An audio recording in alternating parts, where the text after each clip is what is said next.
This video is sponsored by Woodworkers Guild of America. What is going on YouTube? Today I want to talk to you about how to build this outdoor sofa. My name's Andy, this is Cedar River Woodworking, and welcome to the shop. I live inside my own. A while back ago, I had made these outdoor chairs, and I wanted to make an entire set of it. That means 2 chairs and a sofa. So you can fit everybody out on your patio or around your fire pit. I've heard a lot of you, and many of you said, man, that looks like it's a heavy chair. And it is. We've had several summer storms come through here with winds upward of 70 miles an hour, and these things haven't even moved. I heard you, and I wanted to make one that was a little bit lighter, and I came up with this sofa. Yes, it's bigger, it's gonna be heavier, but the way that we did some of the joinery and some of the wood that we used on this thing makes it incredibly lighter than this. So you could watch this video and apply this to this chair, and you can have an entire sofa set that looks exactly like this, but is much lighter than what you would make one of these chairs for. Now, some of you may have noticed that I have been gone for a little bit, and I do have an explanation coming up for that. So make sure that you are subscribed to this channel, and I will show you in an upcoming video about how one piece of wood can change my entire life. That video will be coming out shortly, so stay tuned for that. Anyways, let's jump into how you can make one of these patio sofas and complete the entire ensemble of your outdoor patio set. Hey, Editor Andy here, and I just wanted to interrupt for a second and say, if you want plans for this project or any of the other projects that I have here on YouTube, I will have a link down in the video description below to my Etsy website, so you can get a step-by-step detailed plan of all of the projects that I have here.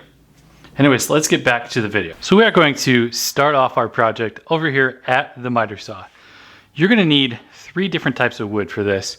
These are all in 8-foot lengths. You're gonna need 5 2x4s, 1 2x6, and 10 1x4s. So what we're going to do is we are going to start off by cutting down our 2x4s so that we can make the framework for this bench. So you know me, I always love to cut off the ends of these so that I know that I have a square end on it. So we're going to go ahead and do that. And then we are going to cut 2 pieces at 21.5 inches. These are going to be our front legs, so I'm going to set a stop block for these so I know that they are exactly the same length. Now, when you're using a stop block, make sure that your blade either comes to a complete stop or you're holding the piece on the side that it's going to be pinched against your stop block to ensure that your saw does not kick back and cause injury to you or damage your equipment. Now, to start this off, I already set a stop block here at that 21.5. So I'm just going to make this cut twice. The next thing that we're going to do is cut 4 17-inch pieces. Now, this piece here, we're going to get 3 out of, and then we're going to have to do another single one out of the next board here. For simplicity's sake, I will be using a stop block for this also.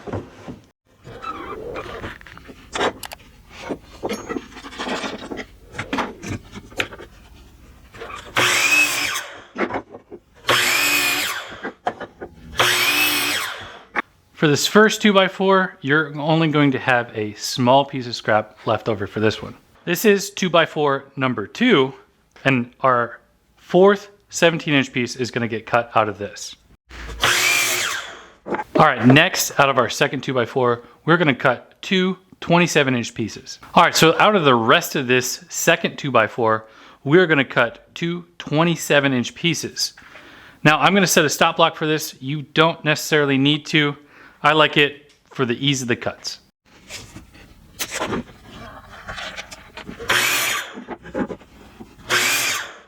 Now we have this leftover little chunk here. We are going to cut a 23-inch piece out of this. We actually need 4 of these 23-inch pieces. So in the next 2x4, we're going to cut the rest of those. Out of the second 2x4, you'll have another small scrap piece.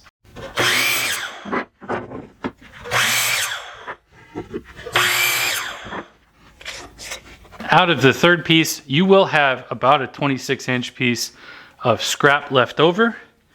Keep this for future projects. I'm going to use it so I have a predictable spacer further on in this project. I'll show you what I mean later on in the video. Now finally, with the last two 2x4s, we're going to cut two 60-inch pieces. Yes, that is a 5-foot long piece out of two 8-foot 2x4s. Now my miter saw station is not wide enough to cut on that side where I normally set my stop blocks. So I'm actually going to set my stop block on this side. I have about 5.5 feet on the left side of my saw. So if you can't see the stop block for that, that's what's going on here. For this one, I am setting a stop block because we have more cuts that are going to be at 60 inches. So we're gonna cut these two 2x4s at 60, and I'll show you the rest of these cuts at 60. So now that we have those last two 2x4s cut at the 60 inches, I need to cut all of my 1x4s also to 60 inches. I'm going to be stacking these two at a time. You can do them one at a time, whatever you are comfortable with doing them at the same time. But just be careful, pay attention to what you're doing on these, because I know it's a lot of cuts that are exactly the same. While we were making those cuts, I would like to thank Woodworkers Guild of America for sponsoring this video. Woodworkers Guild of America is your go-to online resource for woodworking instructions, ideas, and information. They are a community of passionate woodworkers that have come together to express their creativity and to master their craft. Their website features a vast collection of woodworking tutorials that is constantly being updated with fresh new content. You'll be able to access this content through articles, project ideas, blogs, and question and answer sessions with these professionals. Currently, I am learning some wood turning tutorials. I do not have a lathe right now, but I have thought about adding it to my collection in the future. If you would like to access the thousands of videos that they have available, the first 1,000 of my subscribers that sign up using the link in the video description will get a 1-year premium subscription for only $1.49. Again, I would like to thank Woodworkers Guild of America for sponsoring this video. That is a lot of leftovers of this 1x4 material.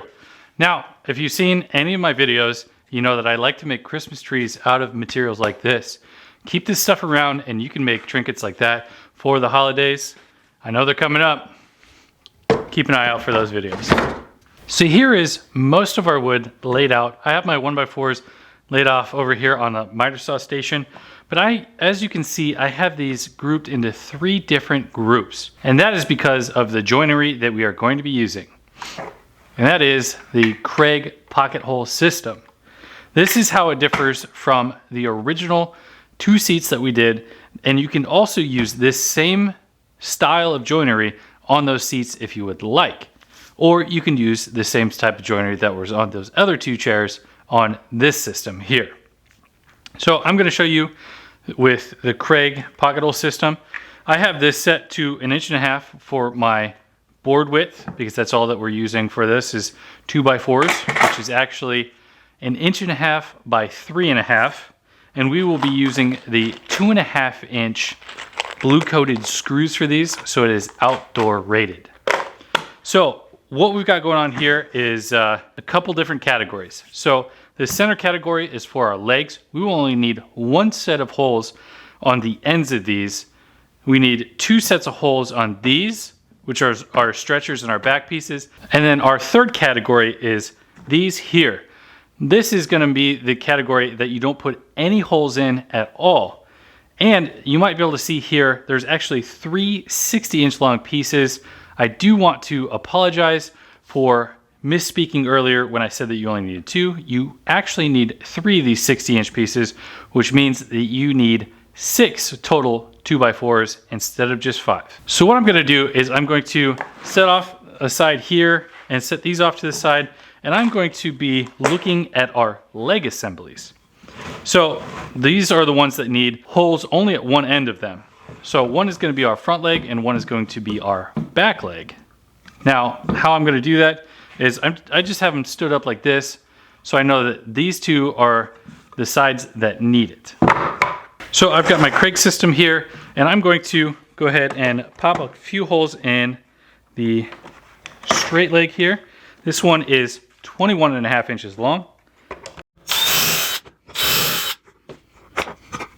And then you need one of the ones that are 24.5 inches long with the 30-degree bevel on the end of it, or the 30-degree miter, excuse me. So I'm going to go ahead and put that in here. And you can put pocket holes on angled pieces. You just need to make sure that the side that you want the screws coming out of is flat on the base. So this is actually going to sit in an angle on here. So I'm going to put 3 into this one. The leg over just a smidge, and then we are going to do one more hole. So this is how that is going to look.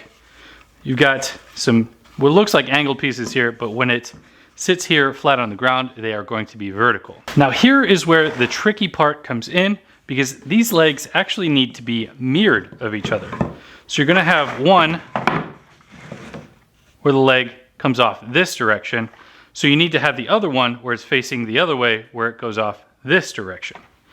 So I'm going to set it here, and then I'm going to have my other 21.5 inch piece there. So the sides that are facing towards the bench here, I'm just going to flip up and put in here. So as you saw from the other one, the leg was facing off to this direction. Now this one is facing this direction.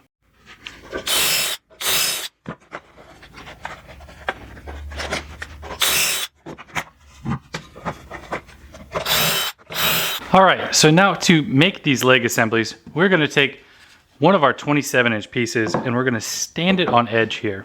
We're gonna measure down 1 inch from the front and 13 inches. So with it on edge, we are going to take our 2x4 as our front leg, and we're going to place the front edge of that right at that 1 inch mark. Now it is a lot easier to clamp these so nothing moves around on you. So if you have some long clamps, I suggest using those. So your 1 inch and 13 inches are going to be our markers on where these need to go.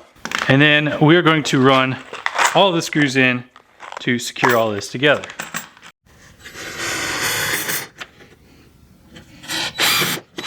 You can use glue on these joints, but I have found that these pocket holes are fairly strong and they will hold everything that you need them to. So with this one being at an angle, it's a little bit more difficult to clamp into place. So I'm just going to eyeball it here and then hold everything. So I'm going to brace my body into it so that nothing shifts around. Now with the way that these screws are going in, they're going to be forcing the board down into the tabletop. So it should give you a flat reference so that the edges of these boards are all the same. So now that I have one leg made up, I'm going to go ahead and do the other one. Remember, it's going to be mirrored. So you have this, which looks kind of like a pi symbol. You're going to want one that looks the other direction. So here we are with our two legs. You can see that they are opposite of each other. Now we're going to go ahead and build the frame for the seat. So to make the framework for our seat, we will need our 4 17-inch long pieces. And what we're going to do is we're going to put holes in both sides of these. So how we're going to do is we're going to set it in there, and then we're just going to flip it end for end. And we're going to put the holes in the same side.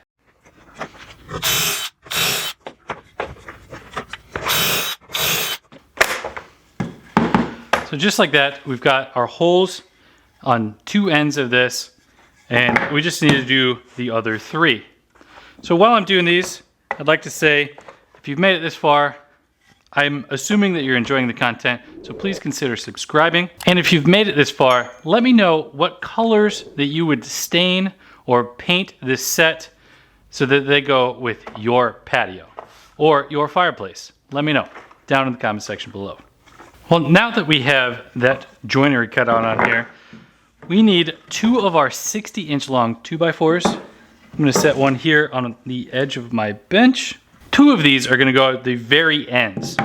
Now I'm going to make sure that the pocket holes are facing in so that they aren't as seen as easily as if they were facing towards the outside.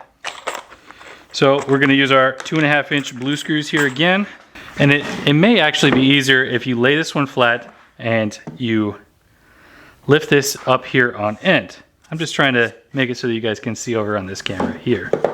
So all lined up and square, we're just gonna go ahead and drive these screws into place.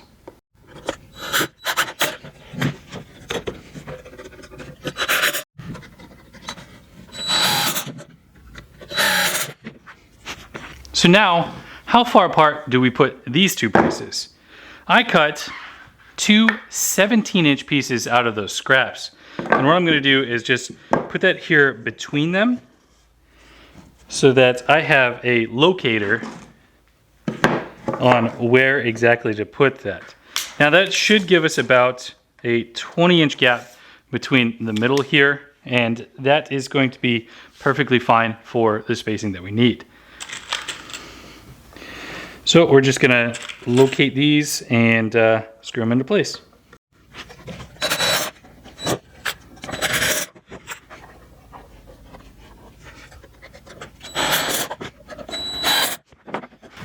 So now that we have this end all made up, I'm actually going to put these blocks here at the ends so that we know that we are square across this.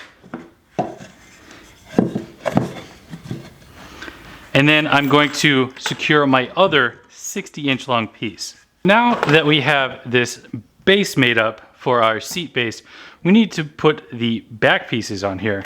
So what we're gonna do is I'm gonna set this off to the side here for a minute. Then we're gonna cut our joinery into those back uprights. Now, all of these, we need to put some joinery in that angled piece, so that 15-degree angle, and then 2 on the end going directly up.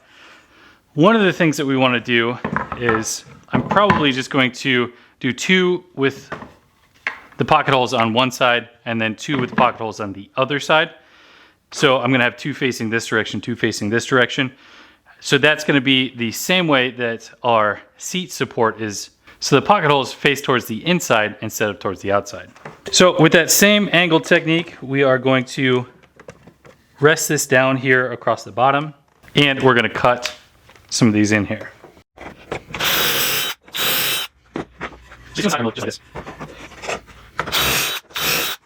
All right, now that we have our pocket holes cut into these back supports, I did stand my frame up on edge and I clamped it to the table so it wouldn't be so wobbly. We are going to secure this into place here. I'm just going to line up the bottom edge of this here and the side so we can get this secured.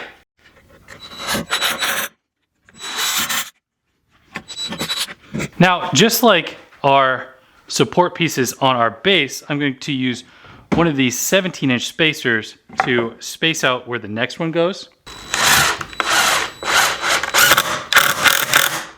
Then we're just going to go ahead and do that for the other 2 pieces. Well, now that we have all 4 of these uprights on here, this is really starting to look like a chair. So now what we need to do next is secure our legs to this framework. So to secure these legs, I'm going to cut down our scrap pieces here to 11.5 inches. This is going to give us our proper height of where our seat needs to be to the bottom reference face of this framework. So I'll be right back and I'll show you exactly how we are securing these into place. So here we are mocked up a little bit. I've got these 11.5 inch blocks here to kind of set the height of where we want this. The front edge of this should be about 15 inches.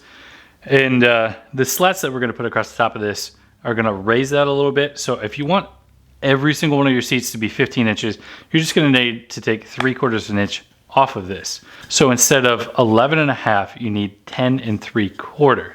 You might be able to see what we're doing here a little bit. So I've got these riser blocks to lift it off the ground, and then I'm going to take a leg and set it next to it.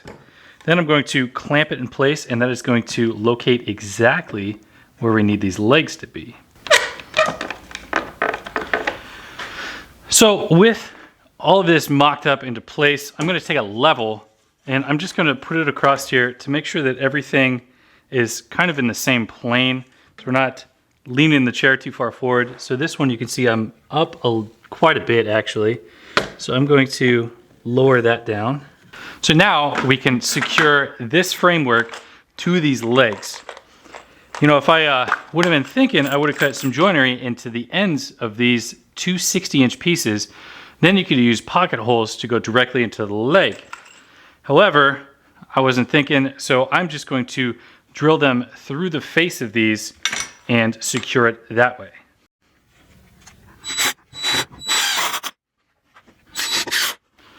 So I've got one kind of tacked into these back pieces here, and then I'm going to put two on the inside of this frame. And then on the front, I'm going to put two screws there as well, and this should be plenty enough to hold a lot of weight. If you're really concerned about it, you can put wood glue between all of this. If you wanted to, make sure that it is outdoor rated wood glue, so type on 3.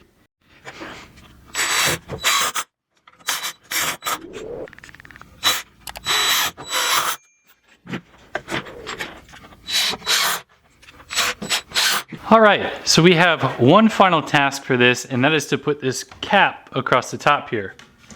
That is going to be our third 60-inch piece, and it's just going to sit right across the top here. So we do have the pocket holes that go up into it. I'm going to clamp this into place so it's not moving around on me, and get to work.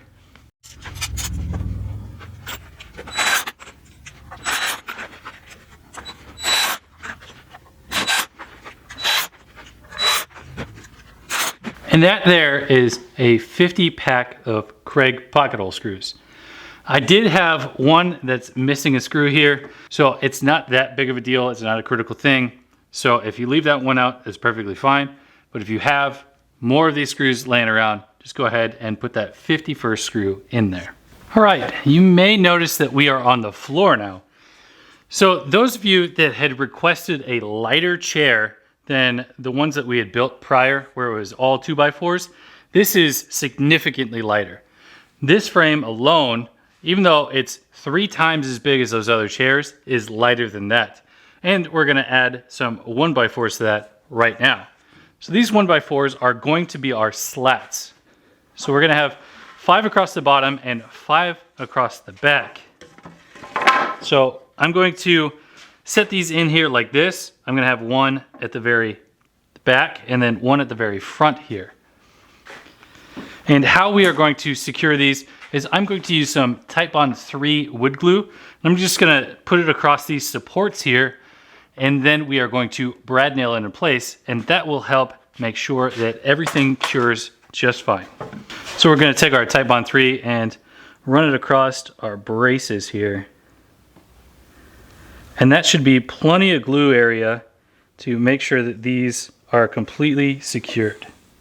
So then this front one, I'm just gonna line up with that front edge there. And then nail it into place. If you are wondering, I am using 1.5" 18 gauge brad nails on this. Now to space these out, I'm using 1/2 inch OSB, and I'm just putting it right here. What that space is going to do is allow for proper drainage. So when it rains on it, then we don't have a bunch of water sitting where we're going to be sitting.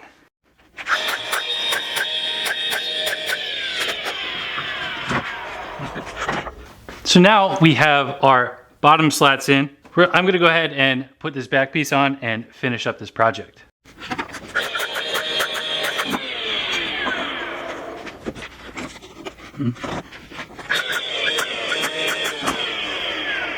Now you can see I put this top piece on here just in case there's any weird spacing. I can space it down towards the bottom here.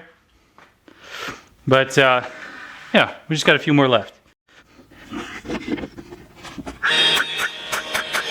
Well, this is how you make an outdoor sofa. This can easily fit 3 people. You can probably fit 4 on here fine also. Now, if you did want a raised section in the middle, right where I'm sitting, and have 2 seats here, you could always cut out this section here and raise that section up so then you can have a drink holder or some type of end table right here between two people. This is a very fun and very gratifying project. So I hope that you guys liked it. If you did, let me know what color you would like me to paint these and how much would you sell an entire set. So 2 chairs and this sofa for. This is 5 foot wide and the other ones are about 20 inches wide. So you can put all kinds of 20 by 20 pillows in any of these configurations so you can get all of the color combinations that you would like. Anyways, my name's Andy. This has been Cedar River Woodworking, and I'll see you in the next video.